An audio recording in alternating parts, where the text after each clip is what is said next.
Good afternoon, and thank you for inviting me to today's talk. It's my pleasure to address all of you and interact with fellow educators and share my experiences of the learning. And I've also be looking at other videos which are there so that I will be also able to learn other things. I'm coming with 27 years of experience. I started my career as a teacher. Currently, I'm working as head of Sterlite at India Foundation. So one of the key goals and the tagline that we have is preparing teachers for the future. So how do we do that? And then I will talk about how do we look at school as a microcosm, and how do we look at school as a opportunity for student development and the focus. So Sterlite at India Foundation, we started about 5 years back with a specific focus on helping the teachers, future teachers, administrators, and community. This is something which all the educationists are aware of. There are issues at the student level because more than 50% are not grade appropriate learning. There are many one third of children are feeling unsafe. If you look at the graduation level, there are almost 40% and above are not employable. If you look at the teachers level, if you look at Jan 2024 teacher eligibility test, of those who appeared, only 10.5% qualified for the exam, qualified the exam. If you look at the vacancy, more than 8 lakh teacher vacancies are there. And those of you are aware, especially the public government system, more than 1 lakh schools are there, which single teacher schools. So the education scenario, yeah, there are a lot of islands of hope that are there, but at the same time, there are a lot of issues that we need to take care. If you look at the next stakeholder, parents and community level, yes, there are parents and community who are aware of education. They're able to follow up, but there are many out there who are not able to also support their own kids because they themselves are not literate. If you look at the administrations, there are so many support units, a lot of data being collected, but somehow many of those things are not being used and at least not visible in the public system. From an India perspective, why we are focusing on teacher education? Because we strongly believe if you have to develop holistic development of children with all these five components: cognitive, physical, emotional, social, and ethical dimensions of the children, we need to focus on teachers in a special way. And that also at the pre-service level, before they become teachers, when they become new teachers for the induction, and those who are currently in the system for the in-service. And this also we do it along with the administrators. We use the data that is available, give them a visual dashboard so that they're able to take the right decision to improve the school education system. So if you are able to prepare the administrators who are supporting the education system, if you are able to manage teachers before they become teachers, when they become new teachers and in the school, then we are able to provide a good learning environment for the children along with the community support. Currently, we are working in 6 states. We are working with 44 teacher education institutions. I'll go quickly so that we are able to talk about other topics and we get more time for question answers. So as at India, we focus on 3 programs. One is the teacher education program, wherein we provide digital content, we provide workshops, at the face-to-face workshops. We give them opportunity for learning circle. We also give them a practice test, mock test, so that their central teacher eligibility test, they are in a better prepared to take that. The whole idea is how do we help all the students of B.Ed colleges and D.L.Ed colleges and increase their motivation to become a better teacher. We also provide them various events and competitions so that they're able to showcase their skills and learning. And we also give very good support in terms of helping their teaching practice through their internship support. whether it is in helping them to learn how to make a good TLM interactive, and also how to integrate technology into their lesson plans so that they're able to also better engage the students where they are going to teach.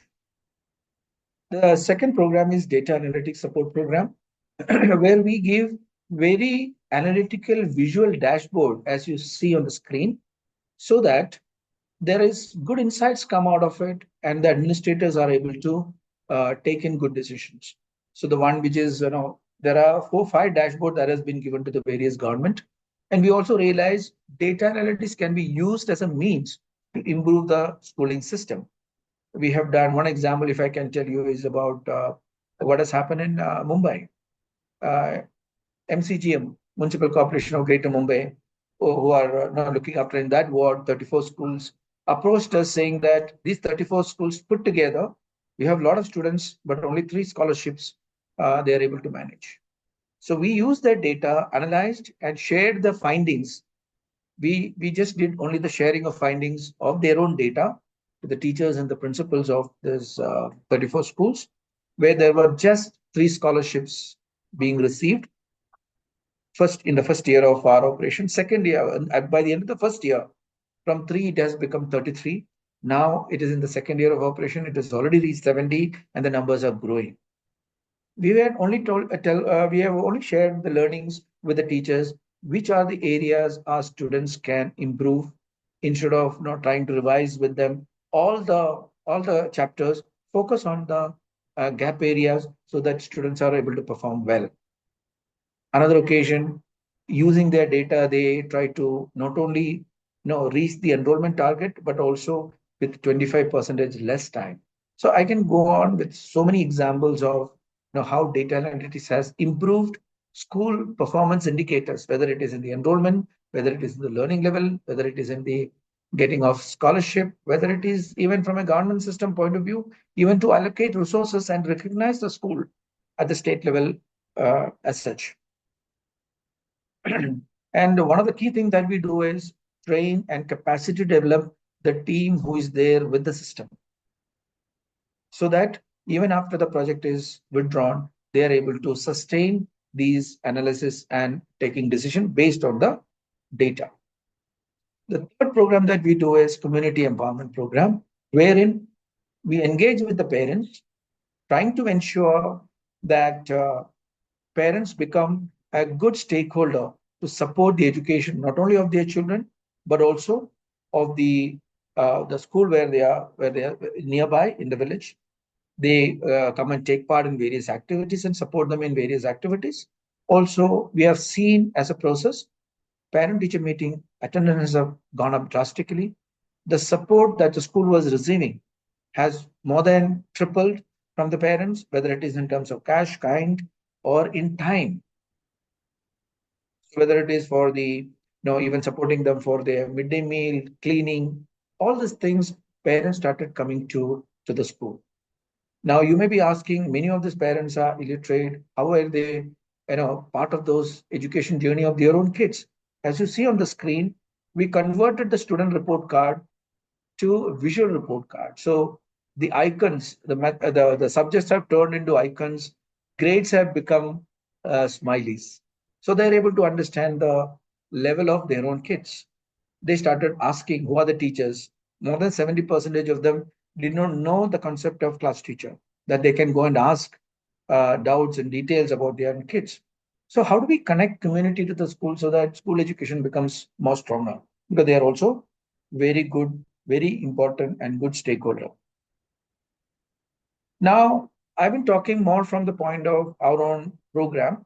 Now, just to take in the next 5 minutes on talking about school as a whole. All the schools wants to become school of excellence. All the schools wants to improve their quality of education. And one of the things that I find in my research or in my experience when I was teaching as well, I realize importance of school leadership.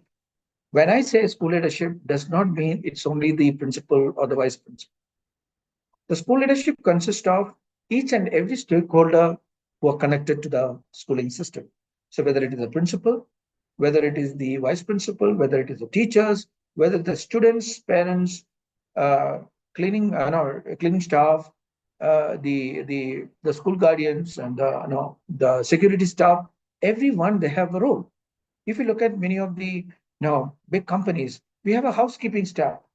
What are they doing? They make sure that everything is kept now clean and tidy, and they're shown, each of those departments shown a leadership in their own self. Many of the time, teachers are not considered as leaders. They are leaders of their class of 35 students, 40 students. Many schools do not promote student leadership. Even students are supposed to be a very important stakeholder, because the school is existing for the students, not the other way. So the importance of school leadership is something which help. Earlier during our program presentation of our program, I talked about how we were preparing the teachers the students who are aspiring to become teachers. How are we trying to prepare them from a content point of view, knowledge point of view, skill point of view? At the same time, how do we motivate them to become a better teacher? How to, at least for their level, how can they feel that teaching is an aspirational profession for them? At this time in India, teaching is not exactly an aspirational profession in many parts of the country. So how do we bring in that aspect? But once you come into the school, it is the school leadership that helps.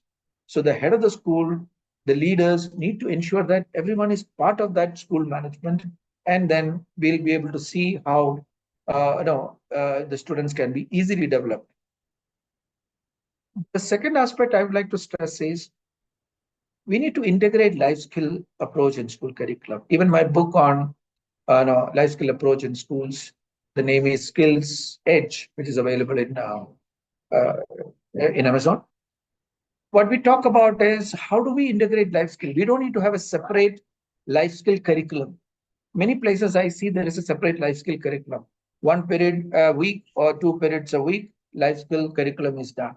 When I talk about life skill, I'm talking about the soft skill, not the vocational skills. Each and every activity that are available in the school is an opportunity for building life skill at the school level. Starting from the time when the students are entering, the morning assembly, classroom activity, lunch break, games, computer classes, library period, various events and competitions like sports, other creative writing competitions, arts program, drama, singing. Each and every activity is an opportunity for improving life skills such as self-awareness, managing stress, managing emotion, interpersonal skills, decision making, problem solving, critical thinking, creative thinking. These are the various skill set that you will find which is lacking among the graduates when they complete it. I talked about one of the challenges in the earlier slide. Only 60% of graduates, or 60%, nearly 60% of engineers are employed. Almost 40% are not employable. Not because they have not passed engineering or a graduation. Graduates, I think it's much lower. I think about 10 to 20% are employable. Why they are not employable? Because they don't have the basic life skill set that I'm talking about. They're not confident. They don't have basic communication skills. They are not able to have critical thinking. They don't have the problem solving skills. So all these subjects that are being taught should be an opportunity to build up skill and not just knowledge. Our schools are focusing mainly knowledge because marks, decide the quality of the schools.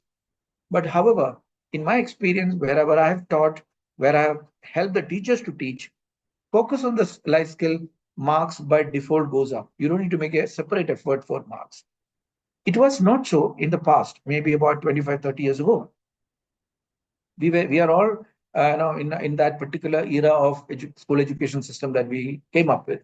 Yes, we learned the subjects along with it. We got ample opportunity to improve our life skills, soft skill, whether it is improving communication skill, public speaking skill, problem solving skill, collaborative skills which are required. All those things we learned at the school level, because of which after graduation we were able to get better opportunity and come up in life.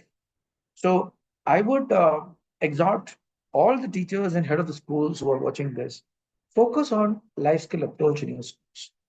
Knowledge is important. I'm not belittling that. Let's take the subject, any language that is being taught in a classroom. We focus on the real content that is being done. Can we not use the same content to improve the speaking, reading, writing, and listening skills? We have a library period. Can we not use that one to improve the critical thinking, scientific research skills, and again, improving the basic literacy skills? For me, I can't understand why we are still grappling with foundational literacy numeracy problem.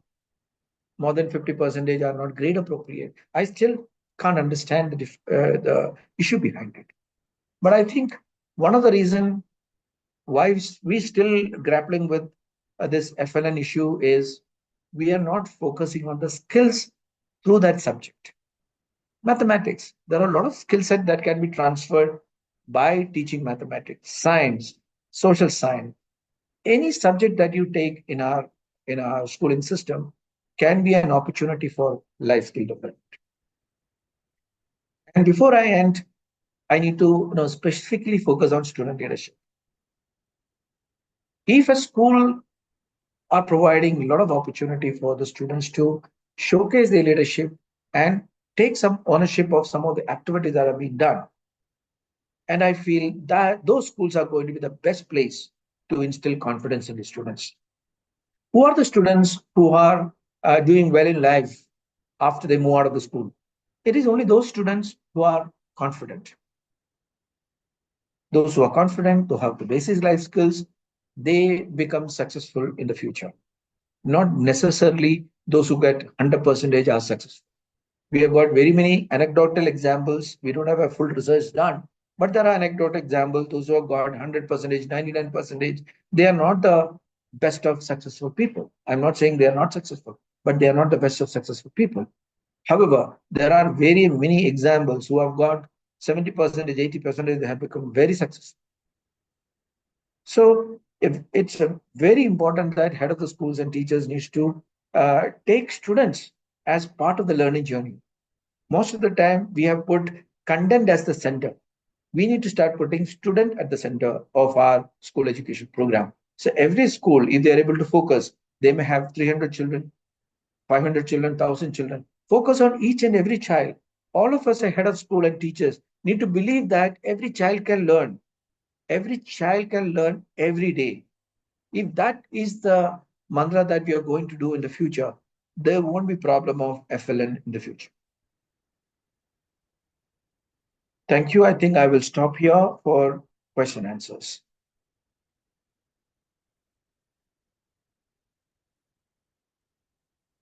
Over to you, Praveen. Yes, sir. Can you, you have stopped sharing your Yeah, I screen. can. Yes.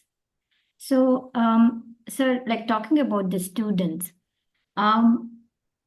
what innovative approaches can improve teacher education accessibility and affordability, sir?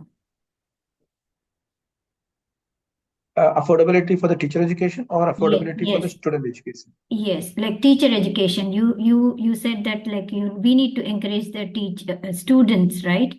The school management need to encourage the student to become a leader like that. So what innovative So, the, approaches can improve the education, accessibility and affordability, especially in rural areas for the students?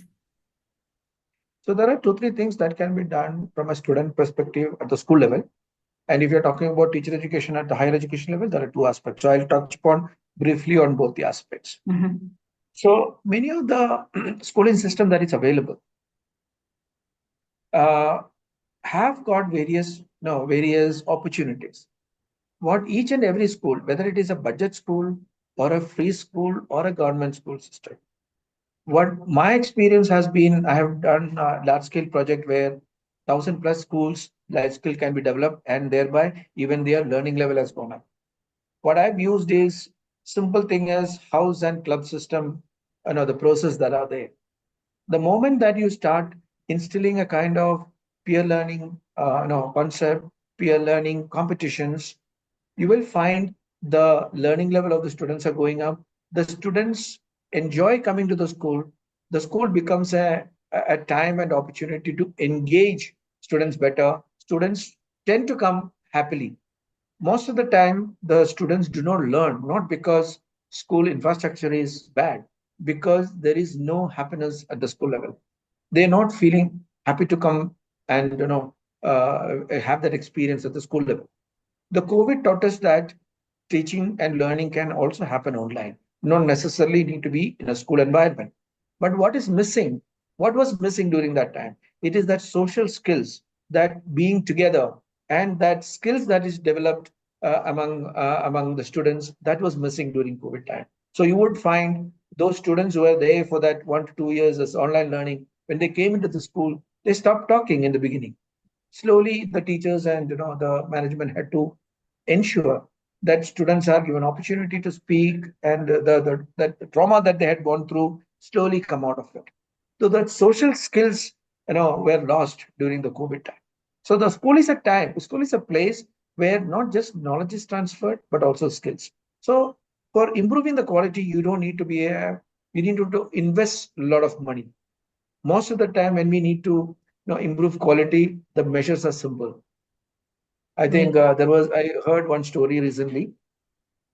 There was a soap manufacturing company, and they were having a problem of, some of the soap packets do not get the soap, so it gets an empty packets are getting, and it is going to the customer. So now many people started consulting what to do about it. So many suggestions came, costly suggestion. Let us put X-ray so that we will know exactly. Let us put this equipment, AI to be brought in, this technology brought in. The person who was managing, they said, no, we don't need to do that. Put a fan. So as the products are going on the belt, put the fan. If it is an empty pocket, it will be thrown off. Simple. Many of the time, the problem that we are facing, the solutions are simple. Sometimes we tend to complicate things. Now, when we talk about access area, especially in the rural area, that question that you talked about, there are so many online resources to complement the learning that is happening at the school level. Online material is not sufficient to complete the education, but it can supplement. It can enhance the learning part. If you talk about teacher education, many of the institutions are not costly colleges. But unfortunately, especially at the teacher education level, there are many private colleges that are running in the country which are only selling certificates. Students do not attend the B.Ed college, they get the certificate. In fact, now government has closed down, I think, approximately 4,000 last year. There are many more in the process of discussion to see whether to close it or not. So that's a welcome change that's happening. But why are we preparing the most important professions in the world not taken that seriously by these colleges?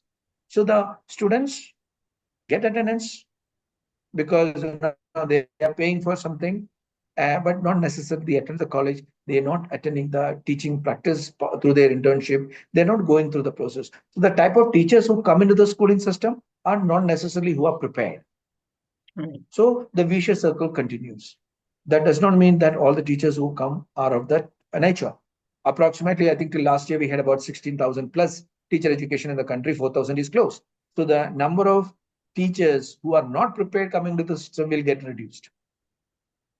So Right. to summarize the point, I would say is yes, to improve school education system or education system in general at the school level or at the college level, there are no costly options. There are a lot of options which are simple, and teachers have to come and teach and make sure they keep on updating. Many of the time, teachers do not update themselves as per the requirement, as per the need. They go and attend the training, not necessarily as per their need, because there is a system, there is a management, there is a training institute telling them, yes, we will give this training. And so they go and attend and then come back without any learning. And those who attend, they don't put into practice. So there are a lot of teachers I have seen very passionate, very well equipped to transform. There are many examples in the past. You can see no infrastructure, no technology, but the learning level has become was very good in that school. No, we have anecdotal example of Shantiniketan. There was no infrastructure. Education was one of the best. So infrastructure is important, no doubt about it.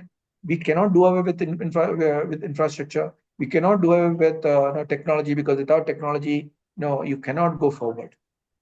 So there are a lot of free, I would say, or a low cost option, and all the options do not have a budget required. We need a will. Yes, we need to give quality education, and that can happen. Right, sir. Well explained, sir. Coming to your book, sir.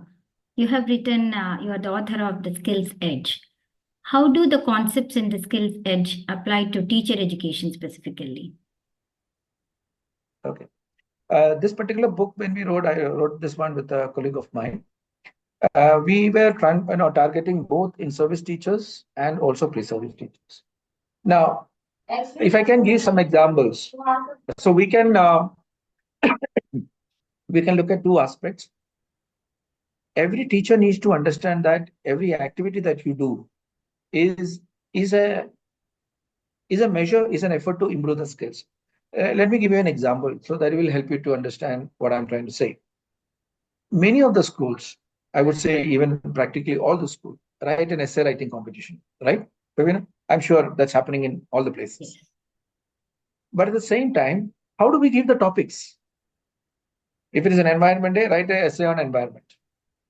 So it becomes an activity, but the purpose of that essay writing competition is much more than just creating awareness on awareness.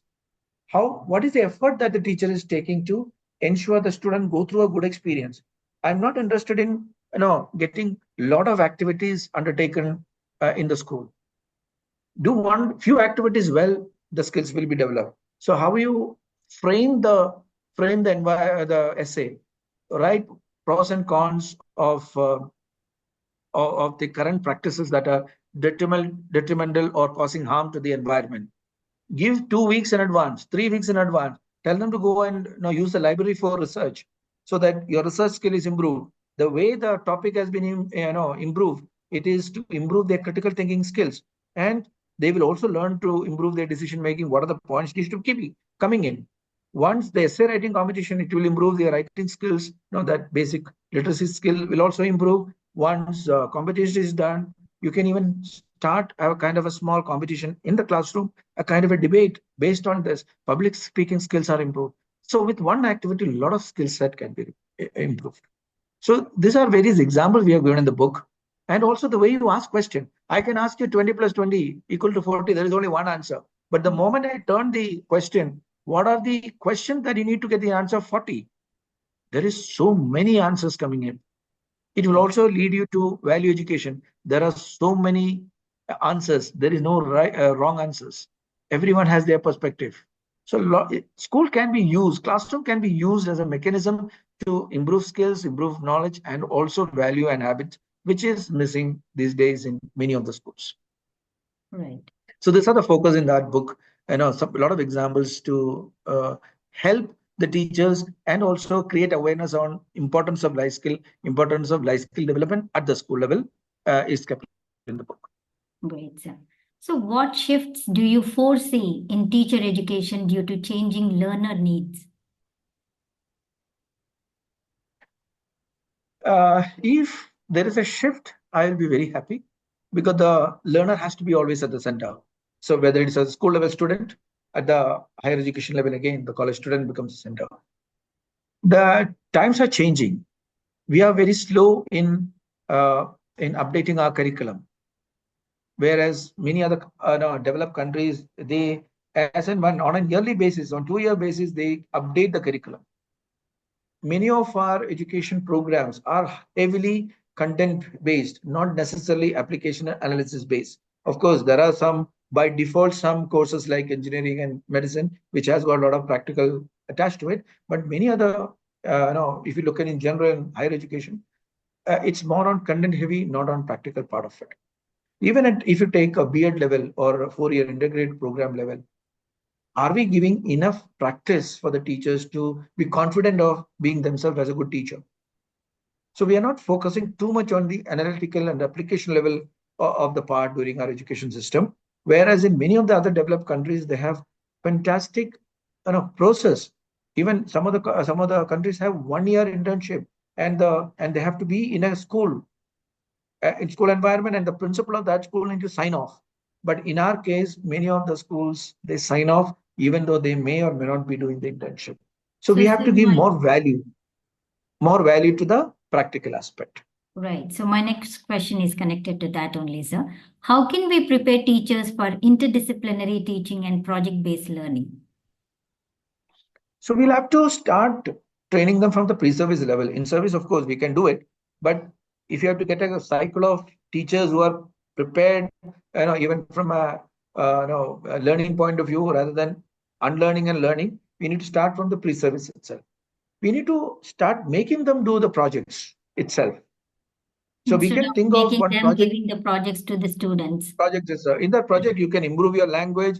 If the project is designed well, you can improve your numerical skills, you can improve your language skill, improve all the other skill set that are required. So there is an element of language, there is an element of mathematics involved. Now what else? We can even look at the history part of it. It all depends on how you design a project. A project is to be done in such a way that a lot of other disciplinary learnings are there. If you're looking at the college, there are two, three ways of doing it. One is one project is given to them, integrating other discipline. Also, if there are colleges where there are different disciplines going on, have interdisciplinary students from other disciplines also undertaking a project, so that we are able to understand the different perspectives of people studying different streams. So at the higher education level, the opportunities are much more. If you look at many of the higher education outside our country, they are not so much focused on exams. Many of the colleges outside, at the end of a post graduation, there is no final exam. They have assignments, they have projects, they have activities throughout the year, and the professors grade them based on that, and they pass. There is no final exam because we are obsessed with annual exam, obsessed with exams, whereas exams do not necessarily give you the skill set that are required. Right. So talking about the education reform, how can policymakers support teacher education reform, sir? Policy is made well, I would say. There's one commission report they have talked so much about teacher education. Our NEP 2020 is also giving a lot of focus on teacher education, and they have moved from 2-year program to 4-year integrated teacher education program. But the problem is in the implementation, not in the policies. For that one, I think as a concerted effort, not just government can formulate policies, but those who are implementing from the policymakers down onwards needs to start working, and each and every school principal, each and every person who's in the system needs to start developing. If I can give an anecdote example, there is a 4-year program started, but I'm aware of one of the colleges. They have a 4-year program started this year onwards. How are they planning? First 2 years, they will focus on the subject. The next 2 years, they will focus on that B.Ed or education part of it, along with the 2-year B.Ed program is going on. So what was the purpose of having a 4-year program? So people are not able to understand the importance of policies. The implementation is as it was in the beginning. And so we don't get the desired outcome. I don't think in India we have a lack of policies or policy reform. We have enough policies, which are good. I don't think such good policies are available outside the country. But we need people more to implement the policy in letter and spirit. I agree. Yes, sir. Sir, because of the time constraint, I would, though I would want to ask you more questions, I'll end this last question with the most important one. What inspired your interest in teacher education and how has your perspective evolved? I started my career as a teacher in the northeastern part of India. And I was in one school where during that time, I'm talking about the 90s, where the board exam 100% result was not there. And along with my headmaster, I was assistant headmaster that time. Two of us joined that particular year, and we went with the challenge to see how do we transform this school, not just getting the board exams up, also how students can be more engaged, more happy. Within 1 year, we realized the students, all the students passed well. And I think it was nearly 100% except one student for compartmental supplementary exam, as we used to speak earlier. Second year, all passed in the first attempt. And this is, we had all the activities. We never stopped all the activities for the schools. So realizing that, that I realized this is something which the skills which I've learned and kind of a vision that I had for the schooling improvement system. I realized if I am able to influence one school as a teacher, can I not influence much higher number of students if I start looking at teacher education as a focus? So after that, from 2000 onwards, I changed my line of profession from teaching, pure teaching to the students to teacher education point of view. In most of the places where I worked, whether it was with the government system, whether I worked with UNICEF, Save the Children, Bharti, and now in Starlighted India Foundation, the whole focus has been how do we help teachers to prepare themselves better? How do we increase their motivation? How do we increase their passion for education? How do we increase their passion for child development? I realize as a mentor and coach, I'll be able to mentor more and more teacher educators who will in turn develop more and more passionate teachers is the mission that I have set aside for my life. So that's one of the reason as not only inspired me, it's also driving me every day to come out of the house and say, yes, let's focus more better preparedness for the teachers. Great to know, sir. And I hope it inspires many others like you, and you're doing a great service. I'll stop the recording before it, stops. Thank you, sir. Thank you. Thank you very much. Anything else you want to mention, sir, before we end the No, session? thank you very much. And I hope all the principals and teachers, educators, understand the importance of life skill approach at the school level so that we are not just focusing on actual development of the students. Great, sir. Thank you. Have a Thank you very much. Thank you once again.